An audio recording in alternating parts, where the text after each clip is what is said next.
encontro do ciclo de palestra Corecon São Paulo Mulheres, o que pensam as mulheres economistas.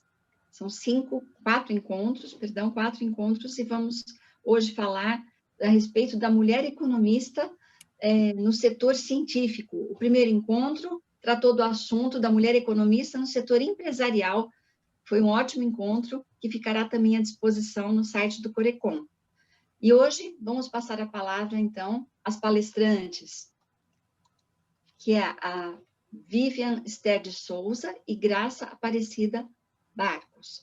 Inicialmente, passando então a palavra à Graça, que fará as primeiras considerações. Bom dia, Graça. Bom dia, Fernanda. Bom dia, Vivian. Bom dia, Corecon. Bom dia a todos que estão nos assistindo agora. Nós estamos aqui com o projeto da Comissão Corecon SP Mulheres, em que no momento eu estou na coordenação, tratando do assunto que pensam as mulheres economistas. Nós já tivemos a apresentação da professora Vivian, que nos explicou como atua a mulher economista na área acadêmica, na área educacional.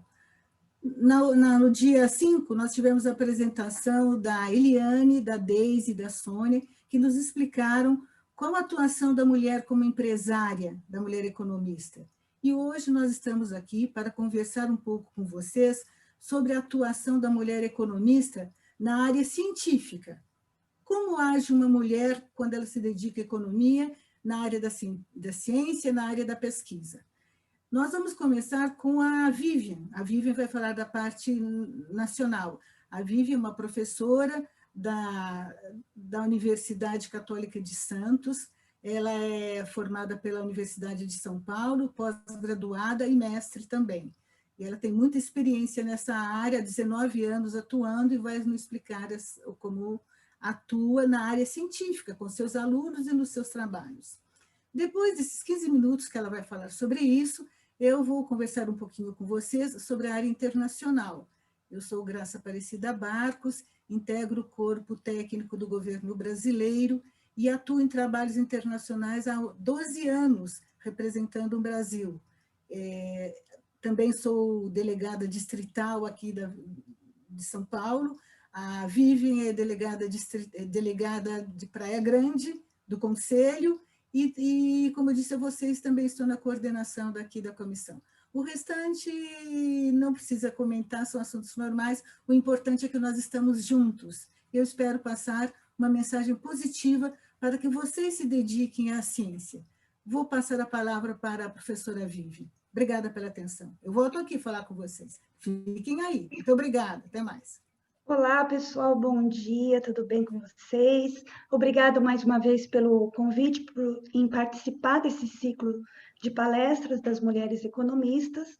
É sempre uma satisfação a gente poder contribuir de alguma maneira com esse trabalho que eu entendo ser muito importante e relevante para aumentar e melhorar a participação das mulheres em vários segmentos aí da sociedade, tá? Então, a proposta é a gente falar um pouco sobre a mulher economista no setor acadêmico, no setor de pesquisa, né?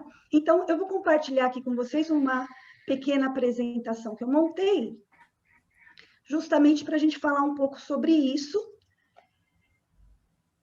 assim como eu fiz da outra vez no encontro, falando sobre o ensino, a mulher economista no ensino, a gente tem aí aquele famoso pano de fundo do debate de gênero no mundo, não só no Brasil, né?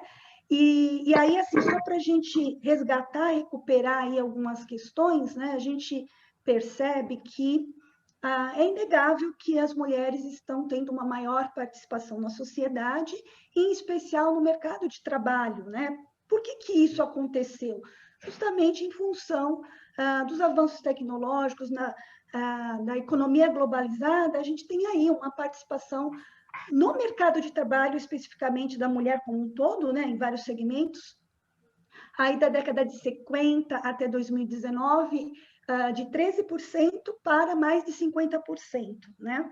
Ao mesmo tempo, as mulheres participam mais do mercado de trabalho, participam mais dos segmentos da sociedade, e também se qualificam e estudam mais. No caso específico do Brasil, né? Do total de estudantes, né, que se terminam, né, que se ingressam no ensino superior, a gente tem uma participação aí maior entre as mulheres em comparação com os homens, né? As mulheres estudam um pouco mais e ingressam mais no ensino superior, né?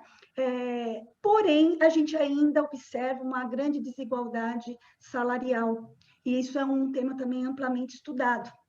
Inclusive, é tema de pesquisa, né? Vários núcleos de pesquisas voltados para a questão da mulher na sociedade tentam identificar o próprio IBGE, o IPEA, tem vários estudos analisando a diferença salarial entre homens e mulheres no mercado de trabalho, né? Desempenhando as mesmas funções, bem dito isso, né? Porque quando a gente fala desigualdade salarial, a gente está se referindo, nós estamos nos referindo a funções iguais, né? E isso é uma constatação não só no Brasil como no mundo, porém países mais avançados têm uma diferença menor, né? Eu até gosto de citar o caso da Islândia, que foi em 2018 foi o primeiro país a institucionalizar, né, tornar lei que as empresas e no setor público de modo geral, eliminasse desigualdades salariais entre homens e mulheres, né? É lógico que eles dão um tempo para as empresas se adaptarem, mas é para vocês perceberem como a gente precisa, como essas questões não são simples de resolver.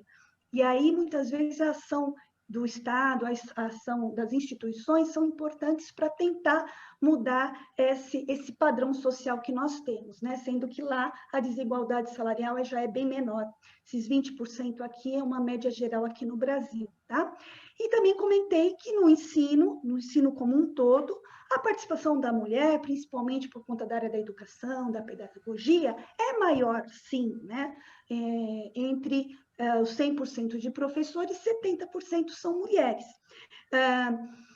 Já especificamente no ensino da economia, das ciências econômicas, a gente vem observando um crescimento da participação das meninas, né, das mulheres, estudando, ingressando no curso de economia. Ainda assim, prevalece mais a participação masculina do que feminina nos cursos de economia como estudantes. Se a gente passar a pensar em ensino superior, né, as mulheres, incluindo todos os cursos, as mulheres têm aí um equilíbrio maior entre homens, né, uma participação de 49% do quadro de professores. Já no ensino superior do curso de economia, a participação das mulheres é bem menor, tá? É uma média de 28% do quadro de professores, constituído por professoras mulheres. Essa constatação eu também consegui observar no curso de economia da Universidade Católica de Santos, né? Mas é claro que você pode encontrar outras instituições que tenham uma participação maior das mulheres, mas essa é uma média. Agora, e no nível estrito sensu do estudo acadêmico, da carreira acadêmica, né? A gente vai ter aí uma participação maior das mulheres em comparação com a atuação da docência, né?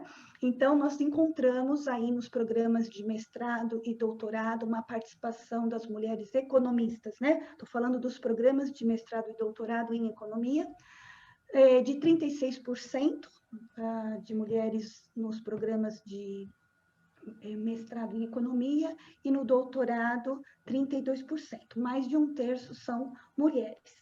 Já se você for pensar na participação das mulheres economistas nos principais núcleos de pesquisa, pesquisas internacionais, núcleos de pesquisas de excelência aqui no Brasil, coordenando projetos de pesquisa, aí a participação feminina diminui bastante, não chegando nem a 20%, a média, né? Tem lugares que num programa num núcleo de pesquisa que tem 25, 30 homens, tem uma ou duas mulheres, né?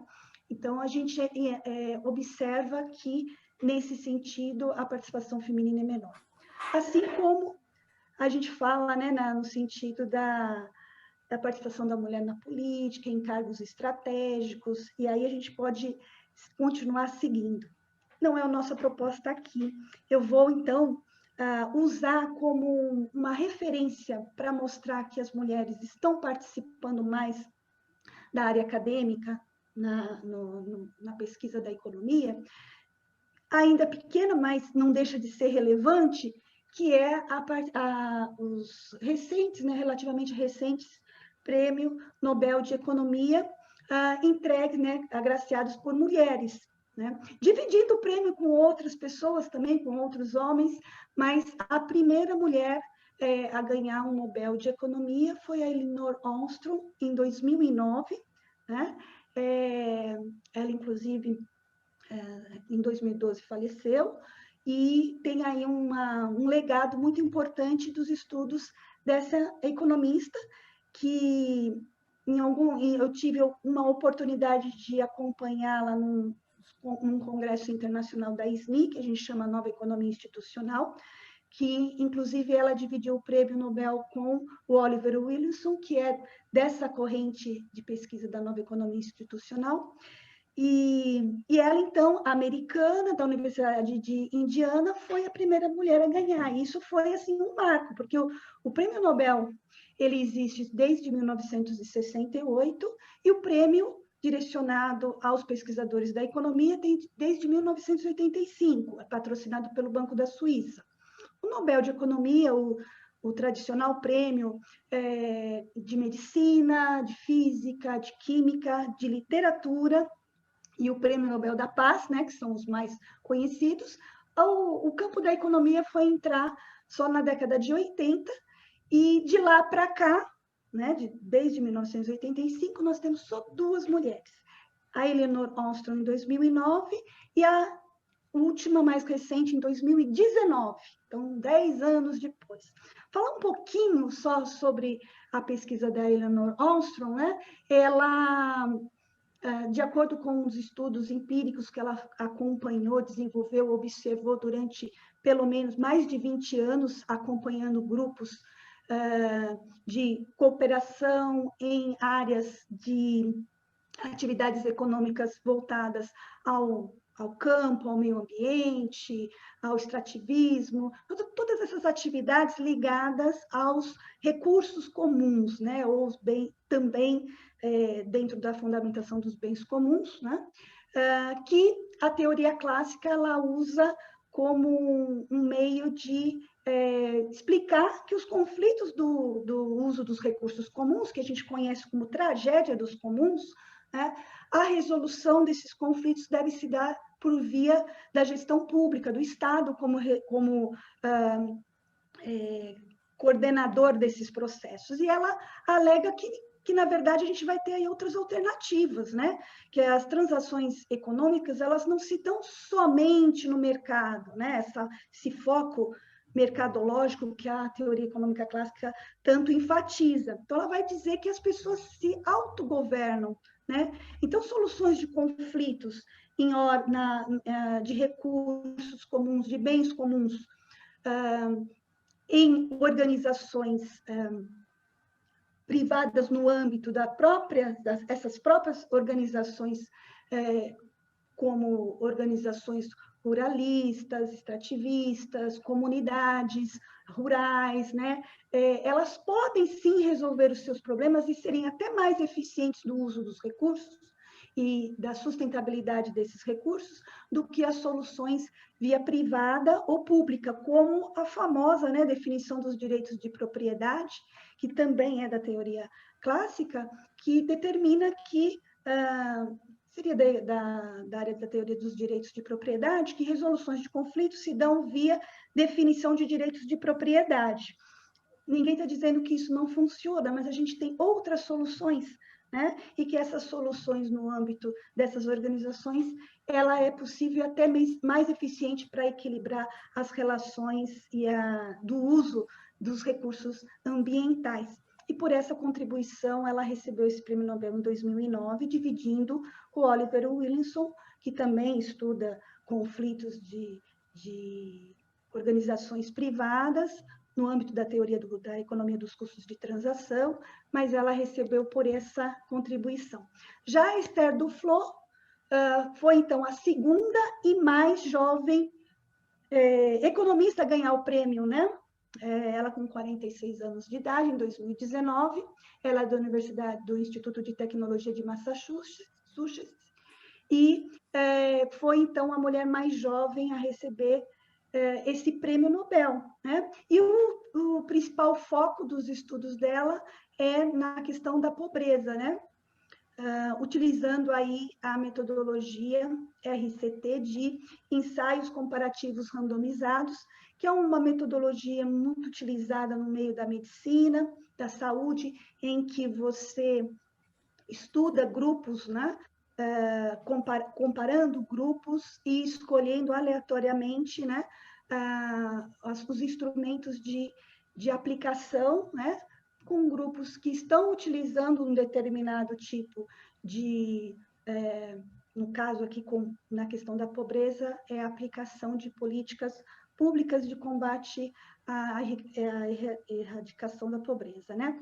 Então, eles usam essa mesma metodologia em que vão identificar a diferença, né, desses grupos que tiveram a aplicação de uma determinada política, uma estratégia, e outros que não tiveram.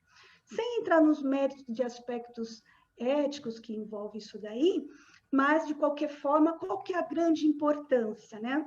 Lembrando também que a Esther Duflo não ganhou sozinha, ela também dividiu o prêmio com outros economistas, inclusive um é o marido dela, que também trabalha no mesmo instituto, e o Michael Kremer, que já é da Universidade de Harvard e que também trabalhou com esse grupo. Então, esse prêmio foi dividido entre esses três, né?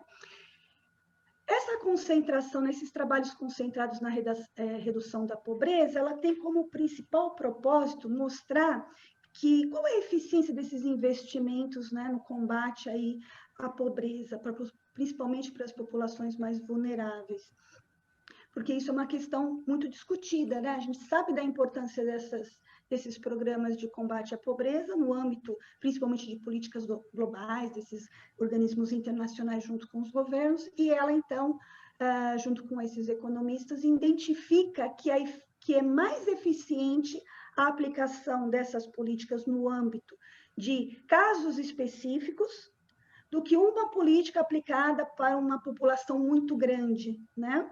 É claro que, para o âmbito das organizações internacionais, isso ficou mais complicado. Então, ela recebe uma crítica sobre isso.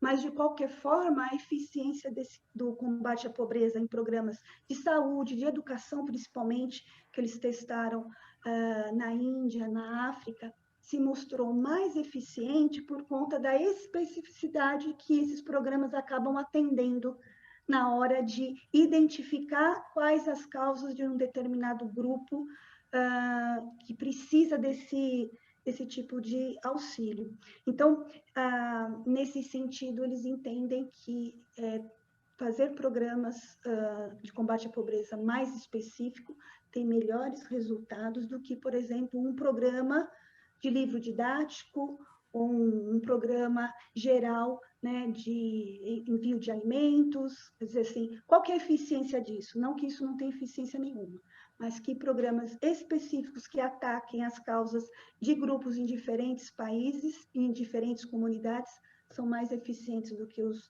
grupos, as políticas globais, né? Então, esses são os dois grandes casos que mostram aí uma maior participação da mulher no campo acadêmico, no campo da pesquisa, e a gente espera que mais mulheres possam receber não só essa premiação, existem outras premiações também, e que acabam, então, nos inspirando, incentivando que mais mulheres possam lutar para ter um espaço maior no meio acadêmico. E aí, só para, já acho que já deu até o meu tempo, né? Já deve estar dentro dos meus 15 minutos, já vou encerrar aqui, comentar com vocês que é muito comum, sim, a gente observar que o perfil das mulheres economistas no meio acadêmico muitas vezes estão mais direcionadas às causas e às questões de políticas econômicas voltado a questões sociais, e menos no campo das finanças ou de políticas econômicas monetárias, não que não tenham, mas é muito comum a mulher expressar maior preocupação e sensibilidade a estas questões do que somente as questões financeiras. Essa é uma característica que a gente pode observar. Pessoal, por conta do tempo aqui, vou encerrar, tá? E qualquer dúvida, qualquer questionamento, é só passar aí para a gente, tá? Graça, encerrei aqui minha participação, depois a gente pode tirar aí algumas dúvidas, tá bom? Excelente palestra, como sempre, brilhante a nossa professora Vivian Esther de Souza, que nós temos a felicidade de contar com ela no nosso grupo de mulheres aqui do Conselho Regional de Economia de São Paulo. Primeiramente, eu vou fazer uma observação para vocês. Se vocês quiserem nos dar a honra de encaminhar uma pergunta, por favor, escrevam aqui no chat, pergunta com letras maiúsculas, em caixa alta, para que os nossos colegas que estão nos ajudando aqui, os organizadores, possam identificar que se trata de uma pergunta. E vou pedir também eu não sei se a Lia está no grupo, se a Lia está conosco ou não, mas eu vou pedir também a Fernanda e a Vivian que anotem essas perguntas.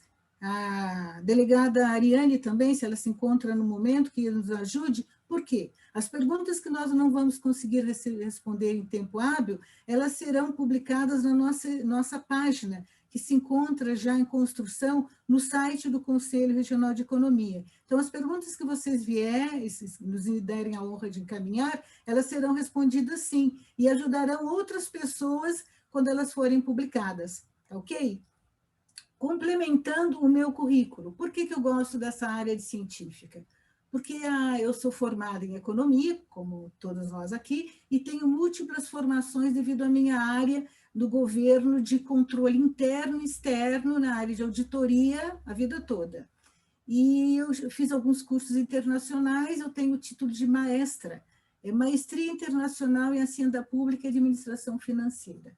O meu trabalho todo está voltado e centrado na Espanha. Tá? Então, por isso que eu tenho esse rol, eu gosto disso, eu coordenei os 20 países latinos na época de 2014, e 2013, 2014, foi um trabalho gratificante, então eu tomei a liberdade de conversar com vocês, porque nós estamos precisando de cientistas na área econômica. Bem, como tudo começou? Tudo começou quando, em 2007, eu comecei a sair do Brasil para participar de congressos internacionais, e o meu trabalho, a minha repartição pública, colocou uma chamada, que estavam buscando voluntários para participar de um trabalho internacional que tinha como sede a instituição SEDET, do governo da Espanha, do Ministério de Relações Exteriores. Primeiro, eu vou explicar para vocês por que existe isso. Os países que têm mais condição de se relacionar com os outros, que é o caso da Espanha, porque existe no mundo um número muito grande de latinos e pessoas que entendem a língua espanhola. E o perfil do espanhol, que é mais alegre, mais afetivo, ele consegue entrar mais nos países. Então, aqueles países que estão em posição melhor financeira, como alguns da Europa e os Estados Unidos, eles investem nesses países com subsídios para que eles desenvolvam os países que estão em fase um pouco inferior, com todo respeito a todo o país, que é o nosso caso, porque eles querem levar o conhecimento a essas nações, e isso é no mundo todo. O mundo é dividido em espaços. Existe uma outra razão, por que eles querem que nós aqui tenhamos um desenvolvimento maior?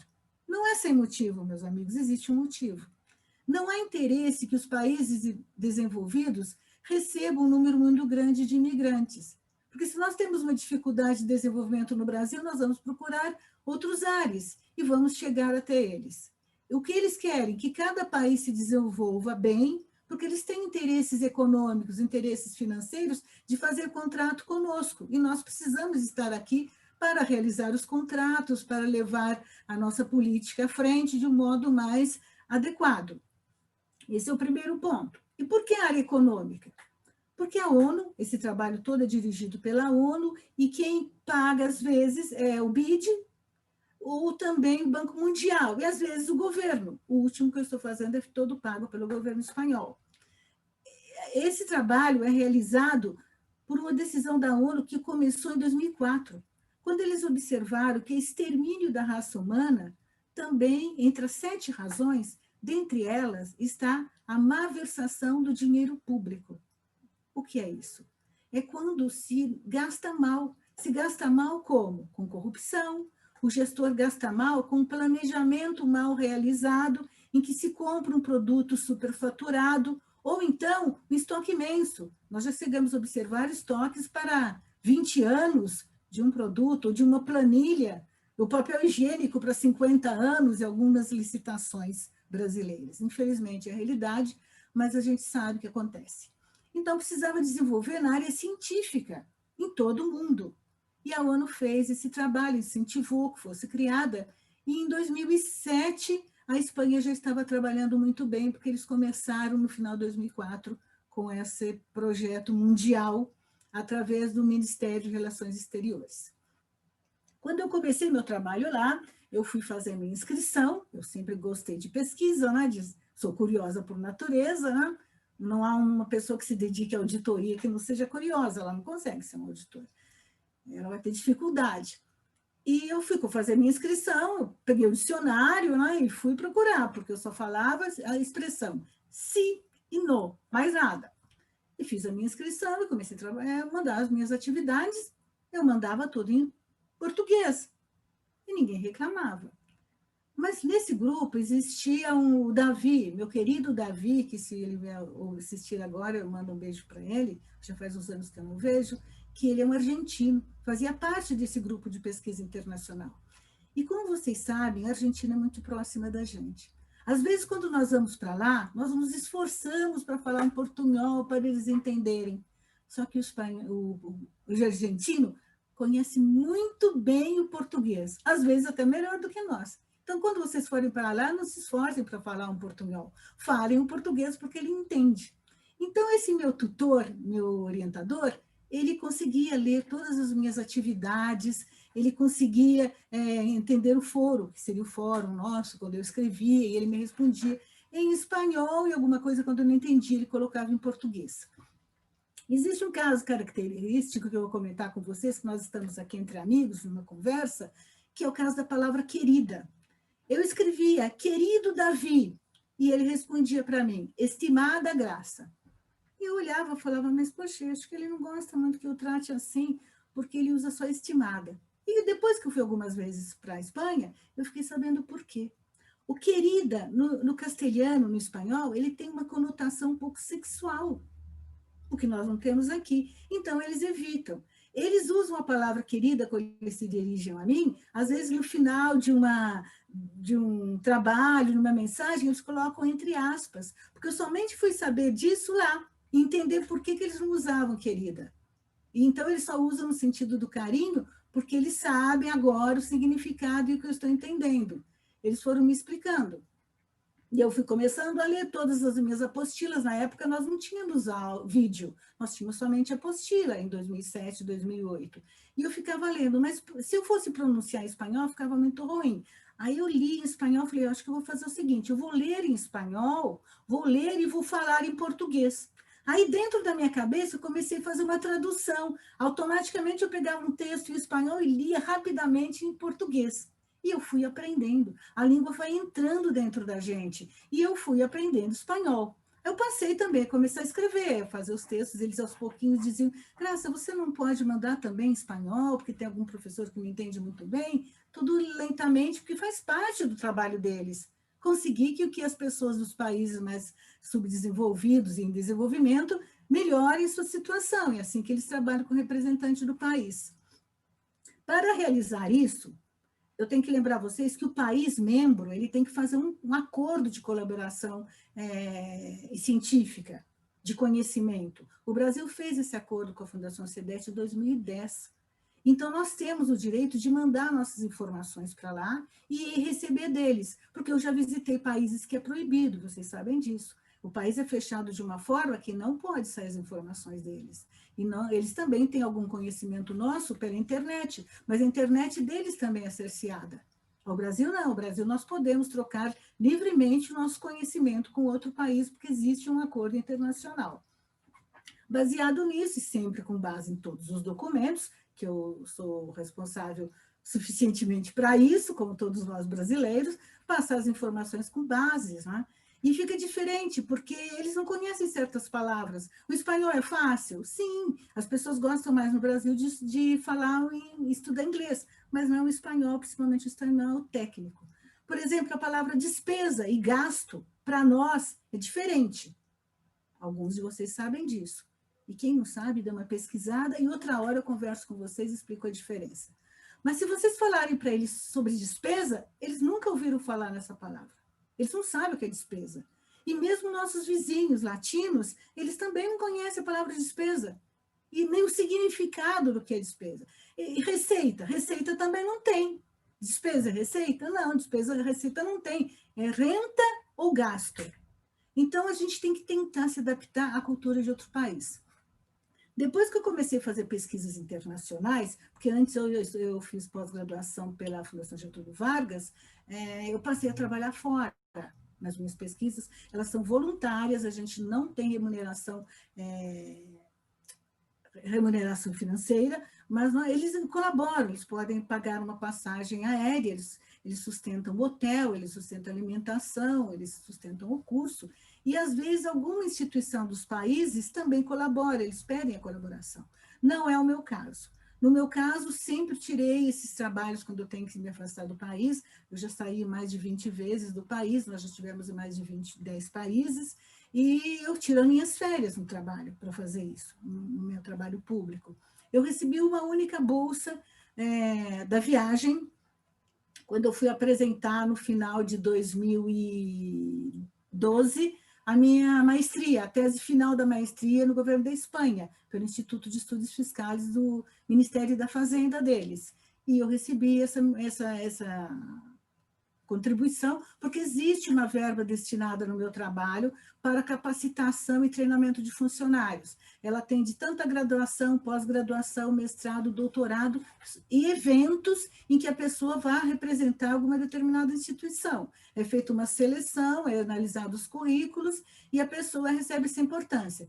E assina um acordo para eles. Durante 5 anos ela não pode sair do governo, porque ela tem que trazer esse conhecimento de volta, trazer essa tese que vai compor a biblioteca do órgão, ou devolver o dinheiro.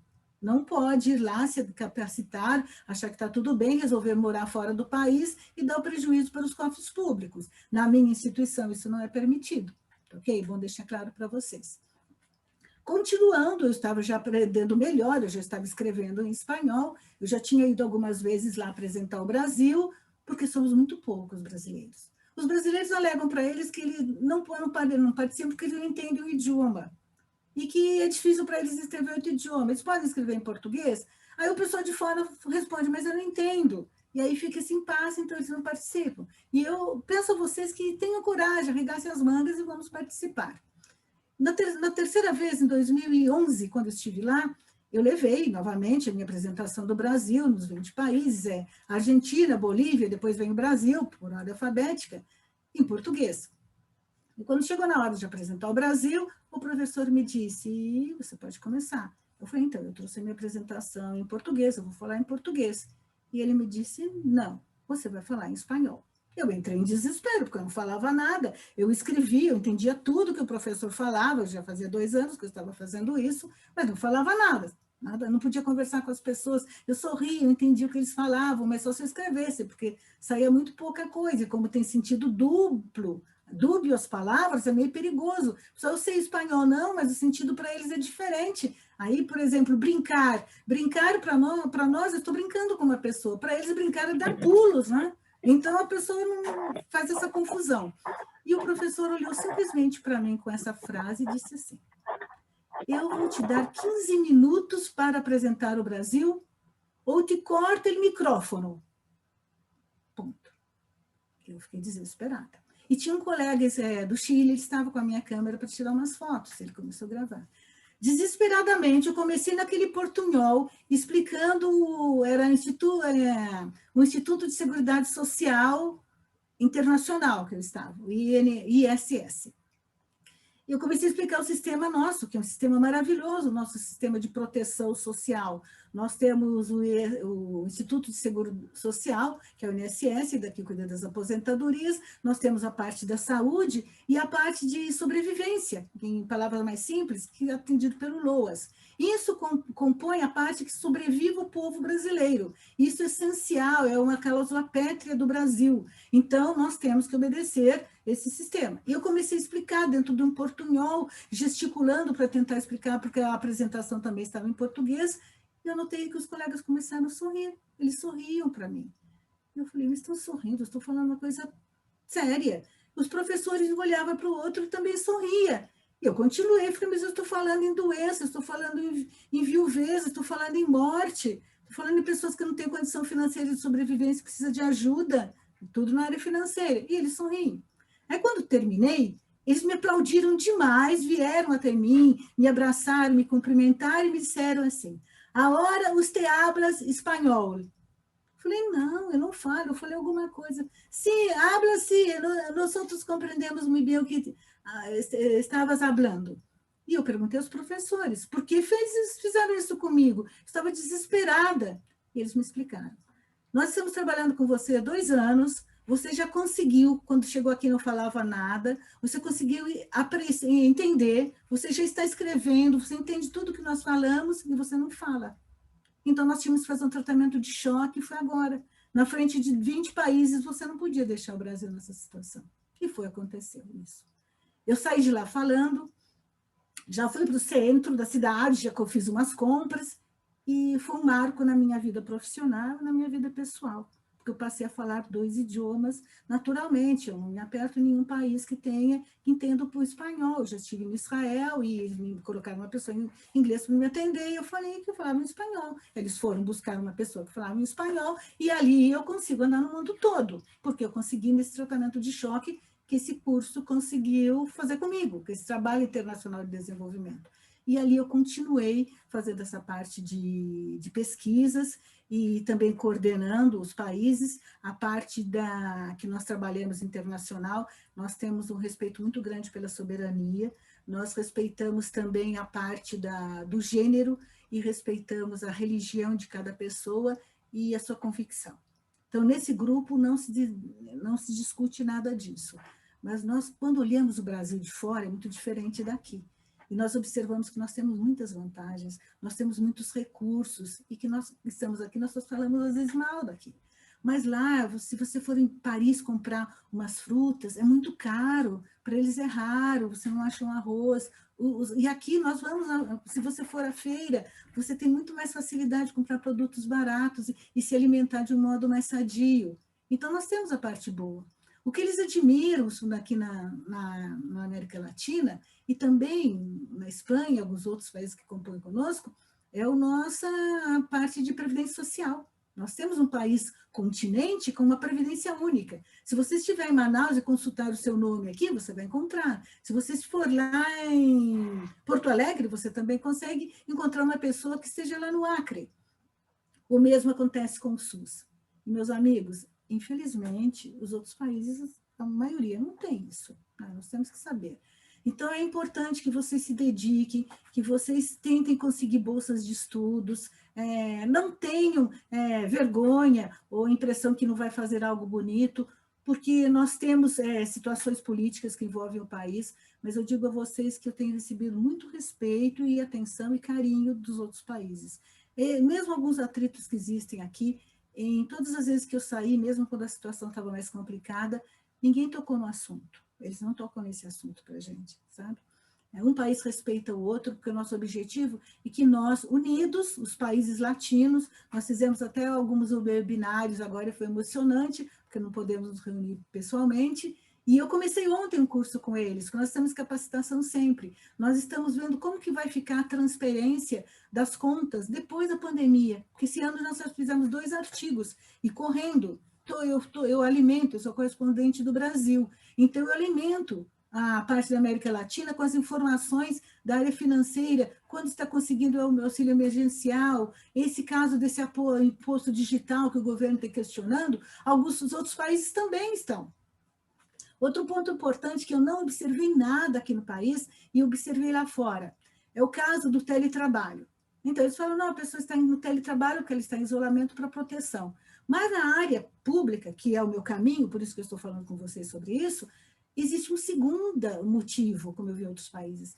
Se eles colocarem os funcionários em casa, eles vão ter despesas diminuídas, como internet, gasto com cafezinho, gasto com papel, gasto com água, com energia, com limpeza. Então, não há tanto interesse que a pessoa volte, e sim que eles criam um campo bem digitalizado para que desenvolva. Eles criaram até leis. Na Espanha teve que criar uma lei correndo de teletrabalho.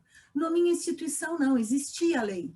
Como não existia a lei de quarentena no Brasil. A lei de quarentena no Brasil teve que criar correndo para que obrigasse uma pessoa, quando eles foram buscar o pessoal lá na China, ficasse reclusa, porque não existia lei, teve que fazer tudo correndo. Tá? Então, eles têm interesses financeiros, mas aqui no Brasil eles só falam que eles estão nos protegendo. Só que até quando eles vão nos proteger? Será que não tem? Eles estão observando que tem retorno trabalhar em casa, que é bom. Só que os componentes de outros países que eles estão começando a reclamar porque a internet no país deles é muito caro. A nossa, ela é mais ou menos o preço da Espanha. Eu fiz até uma comparação. O que nós pagamos mensalmente de internet, eles pagam também. Mas alguns países, a entrada da informática está ficando bem diminuída, como no caso da Bolívia, eu observei também muito envolvimento da Costa Rica nesses casos. Agora tem outro detalhe, por exemplo, às vezes nós ficamos magoados do modo que eles falam. Eles podem dizer assim para mim, pegue essa cadeira, pegue esse livro. E eu acho que eles estão sendo grosseiros. Aí quando eu estive na Costa Rica, os professores me explicaram que o brasileiro ele tem uma influência do francês e também da área da escravidão muito alta, meus amigos, aqui no Brasil, muito tempo. Então, nós precisamos pedir com uma subserviência à pessoa, por favor, por gentileza, pegue essa cadeira e passe para lá, pegue esse livro para mim. E isso é cultural do Brasil. Então, nós temos que entender quando eles falam, por exemplo, lá falavam para mim, Graça, pega o arquivo, pega. E eu não sabia que pegar era salvar. Pega rápido, pega. E no começo eu achei, nossa, como eles são duros. E não, é a cultura. Então, quando você sai, você começa a ver que gente é gente de todo mundo. E é importante. Tá? Eu não sei como eu estou de tempo, mas eu já vou terminando para não cansar vocês. E se vocês gostarem desse assunto, escrevam para a gente. Manda um e-mail lá para imprensa@coreconsp.org.br e a gente conta mais. Porque o que nós estamos aqui querendo é que vocês que estão estudando economia, vocês que são economistas homens, vocês que são economistas mulheres, venham participar da área científica, porque somos pouquíssimos no exterior. Eles quase não conhecem. Eu cheguei em um hotel, aí a arrumadeira veio arrumar minha cama e perguntou se eu era argentina. Porque quando eu saio, eles me chamam de argentina. Por causa da minha cor, do meu biotipo, eles não acham que eu sou brasileira. E ela disse, onde viu? Sim. Isso, é só sinalizar que o tempo realmente já acabou. Desculpa, eu acabei... Sim, nós estamos terminando. Eu vou deixar uma mensagem. Tá então, ótimo. Continuando, desculpa, meus amigos, mas a gente está entre amigos, é assim. E a arrumadeira falou assim, Brasil, sim, mata, selva. Eu falei, não, senhora, eu vivo em São Paulo, e lá não tem isso. E eu coloquei na minha ficha do hotel, eles colocaram assim, Graça vive no Brasil, na cidade de Buenos Aires. Por aí vocês podem ter uma ideia que eles têm pouca noção.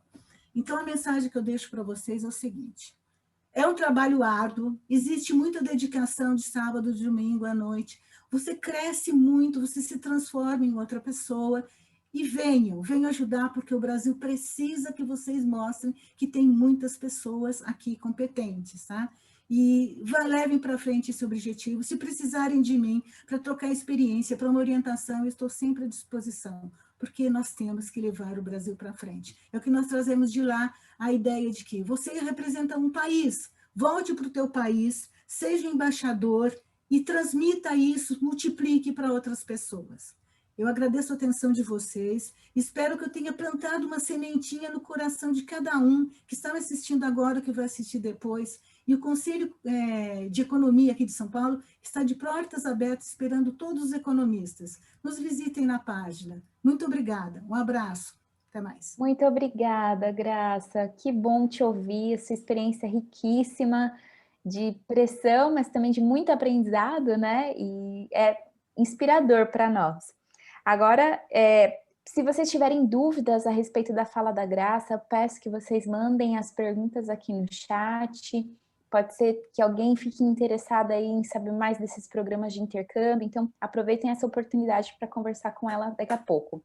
E agora eu vou dar a palavra para a professora Vivian, poder contar sobre a sua experiência, né, sobre a mulher científica, né, a mulher na ciência, e trazer algumas referências nesse sentido. Lembrando que agora são 11h45, então o tempo ficou um pouco mais reduzido para você, Vivian, mas acredito que vai dar, sim, condições da gente te ouvir e depois abrir para algumas perguntas, tá bom? Na verdade, acho que já deve ter algumas perguntas aí que foi passada, ou Lia, para Ainda você? não, A Graça passou? eu não sei. A Graça não passou para você? Lia, você recebeu as perguntas, Lia? Ah, não? sim, eu recebi, Sim, mas então a vamos Vivian... lá, vamos trabalhar. Você pergunta para a Lia, depois eu também complemento aqui, bem rápido, numas 2 frases. Você faz a pergunta, a Lia fala, depois eu falo aqui. Aí o pessoal vai ter uma ideia, o que é nacional, o que é internacional. Fica bom para eles, não é, pessoal? Acho que vai ser bom. Acrescenta mais, fica mais rico. Por favor, Vivian, com você.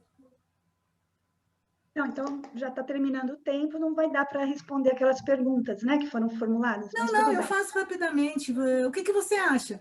Por que uma mulher vai ser, uma mulher economista quer ser uma cientista, para você? O que você tem como experiência passar para o nosso público?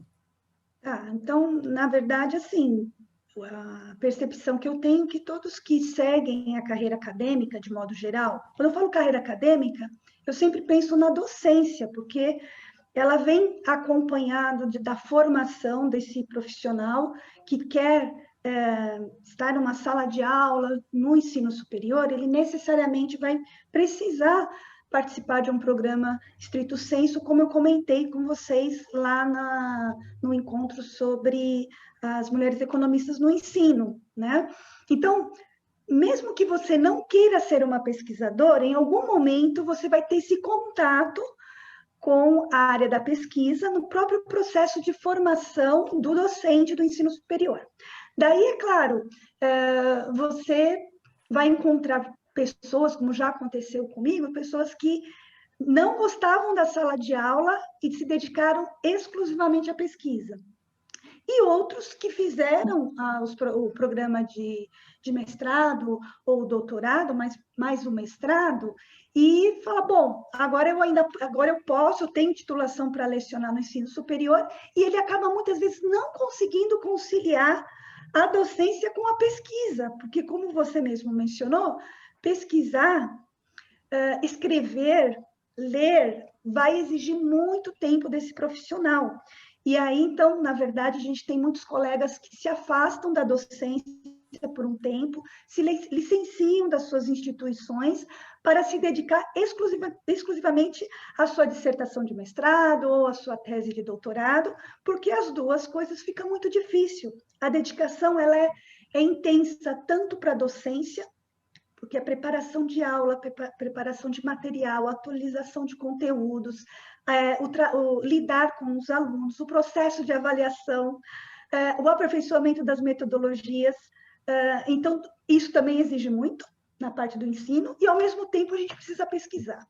Então, você vai acabar, a maioria de quem busca essa carreira, acabar se apaixonando pela área da pesquisa, porque realmente é engrandecedor como pessoa e como profissional. E eu ainda considero que o campo, né, das ciências econômicas, a pesquisa na área econômica, ela é, assim, muito vasta, muito diversificada, né? Eu, pessoalmente, no meu caso, na minha experiência, eu aprendi a gostar muito dessas teorias institucionalistas, na área de análise econômica do direito, né? E hoje mais na área das teorias do desenvolvimento, né? Agora, tem aqueles que querem estudar mais mercado de trabalho, política econômica, o campo mais quantitativo, né, dos modelos teóricos econômicos. Então, assim, cada um vai se encontrar em alguma área, com certeza, porque é muito vasta, e aí você vai poder se aprofundar, escolher um ramo, um campo de atuação, uma linha de pesquisa, porque não dá para você pesquisar tudo. Todo pesquisador ele vai acabar se especializando numa parte daquele universo que é o mundo das ciências, né, de modo geral. Porém, é claro, às vezes você vai se sentir mais feliz em uma sala de aula, ou às vezes você vai se sentir mais feliz pesquisando, indo atrás do seu estudo, que sua pesquisa vira um filho para você, e você está sempre querendo aperfeiçoar, melhorar, ver ele crescer, né? Nessa perspectiva Então, que a Vivian trouxe, Graça, queria emendar uma outra pergunta com base no você que você permite que eu trouxe? só complemente com uma Claro, linha, por favor? claro, Então, claro. meus amigos, é só uma sugestão para vocês. Como eu ratifico tudo o que a Vivian falou, a nossa professora. Vocês comecem a pesquisa dentro do país. Isso é muito importante. E vocês têm que saber não somente a sua área, porque eles nos perguntam de tudo. Então, o que eu faço que é muito bom para mim, eu ouço muito rádio. No dia a dia, normalmente, já virou uma mania, porque eu tenho que saber o que está acontecendo na área política, na área futebolística, na área da Mata Atlântica, os crimes que acontecem no Brasil, porque eles sabem pela internet, eles vão te perguntar. Então, primeiro, tente aqui no Brasil com um bom orientador, se aperfeiçoe, tempo de academia muito bom, e depois vai lá para fora, tá bom? Isso eu queria complementar. Por favor, Lia, desculpa, muito obrigada. Imagina, desculpa eu.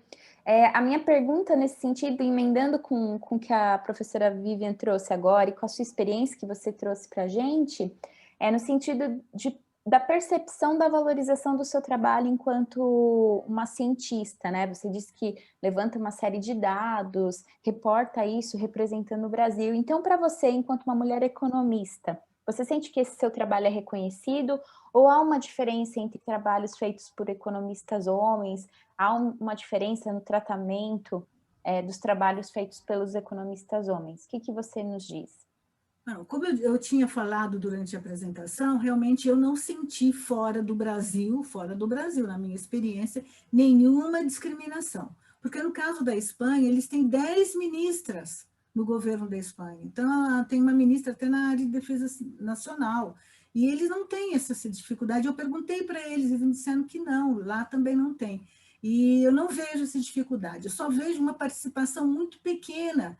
E o que eles alegam? Que os trabalhos brasileiros, como me disseram na Universidade de Coimbra, já estive lá 2 vezes, que o brasileiro ele chega na universidade com muito pouco conhecimento, porque o nosso ensino é pequeno, o nosso ensino é pequeno perante os outros países.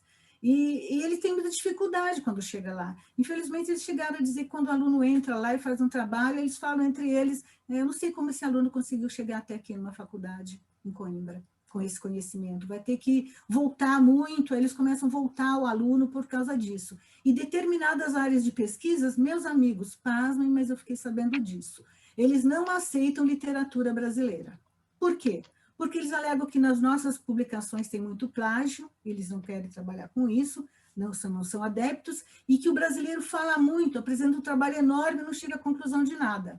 E eles querem uma linha de conduta e uma conclusão. Então, quando vocês forem fazer pesquisas, enxuguem a pesquisa o que eles querem. Mas eu não vi diferença, não. Obrigada. Muito interessante. Eu ia te perguntar isso, se você via diferenças na literatura, né? Porque, como você mesma trouxe, os termos são diferentes, né? Algumas coisas que a gente usa aqui no Brasil, a gente não vê em outros países. Então, assim, a nossa realidade de gestão pública é muito diferente, né? Um Estado estruturado de forma diferente. E na literatura isso se reflete de uma maneira também muito específica. Então, Dá licença.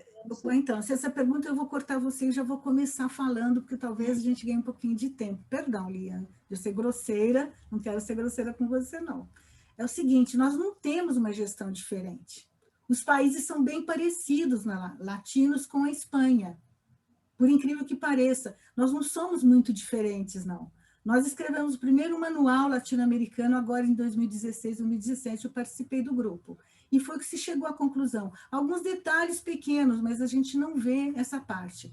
Quanto à literatura, eu vejo que o Brasil tem bastante, só que existe um problema muito sério aqui. Nós temos uma transparência, foi o primeiro país aí na América Latina para poder conseguir uma transparência maior das contas públicas, dos nossos dados, mas nós temos muitos relatórios e números, e cada um tem um resultado. Então, você fica numa situação, eu fiz um trabalho sobre ONGs, e eu recebi uma comunicação deles dizendo que um colega, uma colega, inclusive do Chile, tinha achado uma diferença de mais de 100 mil ONGs no Brasil. E eu não consegui encontrar qual foi a fonte, eu tive que entrar em contato com a pessoa para saber. Esse é um fato muito grave, a gente tem que ter uma unificação de informação. Então, quando vocês forem buscar uma pesquisa, procurem mais de um livro, nunca em um só, porque vocês podem achar um resultado até o contrário. Tá? Esse é um trabalho que precisa ter cuidado, porque você sai do país com essa informação sempre com referência, mas é bom ter cuidado disso. Muito obrigada. Vou pegar agora a pergunta da audiência, né? Foi feita pelo Marcos, e aí é direcionada para vocês duas. Essa pergunta é a seguinte: é necessário bacharel em economia para fazer parte desses programas de intercâmbio, ou outras áreas do conhecimento podem estar participando também? Você começa, Vivian, por favor. Bom, os programas de intercâmbio, né, normalmente eles vão determinar qual que é a sua formação. Normalmente, as áreas econômicas, esses estudos voltados para questões de âmbito econômico, social, político, né, permite várias formações, não exclusivamente de economia, né?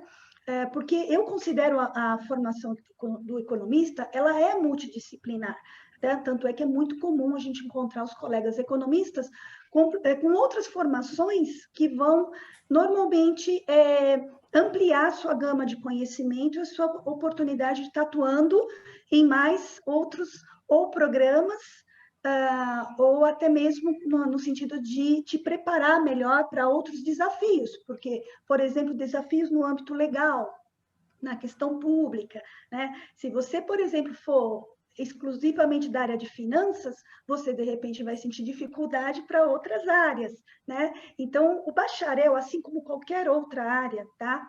A formação básica, ela te dá um primeiro degrau para você se preparar e se especializar, tanto é que por isso que a gente vai fazendo outras pós-graduação, outros continuando na sua carreira em termos de formação de ensino, porque a graduação ela é só uma primeira etapa, mas dependendo do programa, sim, outras formações também permitem. Agora, se for um intercâmbio específico para a formação do economista, né, às vezes tem de relações internacionais, né, do direito, você vai encontrar variações. Agora, na área pública, eu acho que o economista, na gestão pública, ele é o profissional que tem a formação mais adequada para esse tipo de campo de estudo, né? Bom, complementando que agradeço muito ao Marcos, meu abraço ao Marcos aqui em nome do Conselho, em nosso nome, agradeço muito ele estar conosco, e digo o seguinte, nesse trabalho que nós fazemos, o que eu observei dos meus colegas, a maioria eles são economistas, porque como mesmo bem disse a Vivian, não se consegue realizar o trabalho. Tá? Só que você precisa de mais algumas experiências, por exemplo, uma área jurídica, é sempre bom na área pública, é sempre bom ter uma experiência jurídica, de administração também, contábil, mas você tem que ter um foco. O que você vai trabalhar? O meu foco é econômico. Todo o meu trabalho envolve economia. Então, você vai ter mais facilidade, porque nós passamos por seleções. Você não tenta o intercâmbio, você consegue. Você vai tentar com 1.000 pessoas, 5.000 pessoas. Tá? E aí você tem que conseguir representar. Eles têm 1, 2 vagas por país, são pouquíssimas. E você tem que escolher aquela área, estudar a fundo, estudar muito aquela área, que aí você consegue ter um sucesso. Começando pelo país, conhecendo bastante a literatura, aí você consegue pleitear, você pode procurar, tem vários lugares que você encontra aberto, tem o Banco Mundial, tem o BIT, você encontra na ONU, com trabalhos que eu também participo, na União Europeia, e aqui no país também nós temos, que fazem esse tipo de trabalho. Só dá uma pesquisada lá que vocês conseguem. tá? Marcos, se tiver alguma dúvida, pode mandar um e-mail para a gente, que nós respondemos com muito prazer. Obrigada. Muito obrigada, queridas. O tempo, infelizmente, é contra nós, está acabando. Então, gostaria de pedir que vocês façam um encerramento com alguma mensagem para os jovens que aqui estão nos assistindo, de inspiração, como que eles podem seguir essa carreira que vocês trouxeram aqui hoje, principalmente a Graça, nesse seu relato. Vivian, por gentileza, professora. Tá bom, vou ser bem breve, né? Eu aconselharia que todos os estudantes, quando estão na graduação, procurem os programas de iniciação científica, né? Hoje eu tenho oportunidade de orientar programas de iniciação científica no ensino médio. Algumas escolas têm disciplinas de iniciação científica já no ensino médio, que é justamente para preparar esses estudantes para a graduação e já conhecendo os padrões, né? O que é ciência, o que são as metodologias, como você pode criar um projeto de pesquisa. Isso, na verdade, eu entendo que não é um benefício só para quem vai ser um pesquisador. Eu acho que isso vai contribuir para qualquer outra, trabalhar na empresa, trabalhar como um próprio negócio, saber construir projetos são essenciais. Na iniciação científica, a gente aprende isso, e se você não teve essa oportunidade no ensino médio, vai atrás na graduação, porque isso já vai te ajudar a montar um seu histórico, né? Te preparar, te amadurecer para possível programas de pós-graduação, ou mesmo intercâmbio. Ter o seu Lattes do CNPq, também é muito comum o estudante nem saber o que é isso, aí quando ele vai fazer, ele vai correndo, faz um Lattes mal feito, desatualizado. Então, assim, tudo que você faz, palestras, cursos, eventos, encontros, organizei uma palestra, um mini curso, eu participei de um evento, de uma campanha, tudo que você faz que contribui, que mostra que você teve capacidade de identificar um problema, propor uma solução, ver quais são os caminhos possíveis, esse exercício vai te preparar futuramente para a sua carreira acadêmica, a hora que você realmente, se você realmente tem intenção de segui-la, né? Eu acho que é um pontapé inicial, a iniciação científica, que deveria ser muito mais valorizada aqui no Brasil. Bom, meus amigos, eu vou deixar uma mensagem aqui para vocês. Primeiro, estou imensamente grata pela presença de todos. Eu quero passar para vocês a seguinte mensagem, pela minha experiência. Estudem muito para qualquer função que vocês vão exercer, na área de ciência. Se alguém te pede 10, você ofereça 1000 para ela, tá? Você vai concorrer com muitas pessoas. Hoje a internet permite que você atue e estude em qualquer lugar, ganhe uma bolsa de estudos em qualquer lugar. Eu tenho um amigo nosso aqui, e jovenzinho, ele está indo para a Alemanha agora, ganha uma bolsa de estudos lá. Ele estudou, tal, procurou, aprendeu o idioma, foi atrás. Existem muitos cursos gratuitos. E se dedique. Não pense que você termina uma graduação e que tudo acabou. É simplesmente o primeiro passo.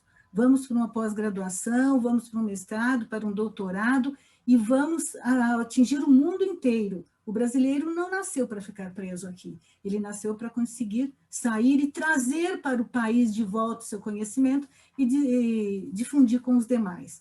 Eu te mando um grande abraço, agradeço ao Conselho Regional de Economia, professora Vivian, a empresária Lia Lopes, que nos deu a honra de nos acompanhar hoje. Perdão por algum deslize da minha parte, já que eu não tenho muita prática de falar em lives, somente presencialmente, estou aprendendo junto com vocês. E a conselheira Fernanda de la Rosa, que é a nossa representante feminina no corpo de conselheiros aqui da nossa casa. Tá? Mas não se esqueçam, no dia 12 nós voltamos com outro assunto muito interessante, que é a mulher economista, o que ela pensa no setor público. Não a mulher da área política, a mulher funcionária, aquela que ficou a vida toda trabalhando na área pública, sendo economista.